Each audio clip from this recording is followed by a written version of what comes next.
Bismillahirrohmanirrohim. Saudiya podshohligi islom olamining nigohida. Millionlab ziyoratchilar Makka va Madina tomon intilmoqda. Haj mavsumi yaqin qoldi.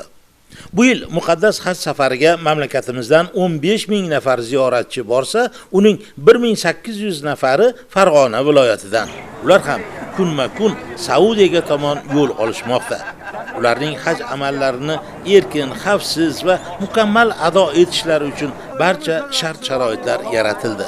Farg'ona xalqaro aeroportidan ziyoratchilarning ilk guruhi 360 nafar farg'onaliklar muqaddas diniy amallarni ado etish uchun Saudiya podshohligi tomon yo'lga chiqdilar. Ularni kuzatish marosimida viloyat hokimi Xayrullo Bozorov ishtirok etib, ziyoratchilarni ushbu muqaddas safar bilan qutladi.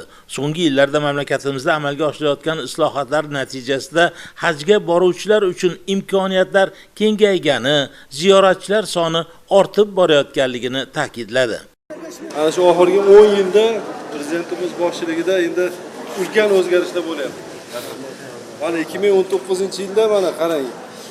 Bor yo'q 5 ming edi. Mana hozir 15 mingga bordi respublikadan boradigan. Bizni Farg'onamizdan boradiganlar 900 ta. Hozir 1800 odam ketyapti ekan. 2 barobar oshibdi. Bu ham mana shu xalqimizga bo'lgan bash prezidentimizni yana bir g'amxo'rliklari, e'tiborlari sizlarga nasib qilar ekan, muborak bo'lsin. Samimiy muloqotda ziyoratchilar yaratilgan imkoniyatlar uchun davlat rahbariga minnatdorchilik bildirib, yurtimiz tinchligi va farovonligi uchun duo qildilar. Bu kunlarda juda ham ko'p orzu qilganmiz.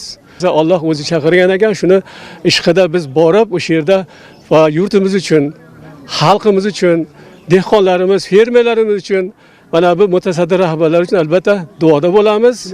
Shundan so'ng ziyoratchilar maxsus aviareyslar orqali Madina shahriga jo'nab ketishdi. Rasman ma'lum qilinishicha, haj safariga jo'nab ketish tadbirlari 18 mayga qadar davom etadi.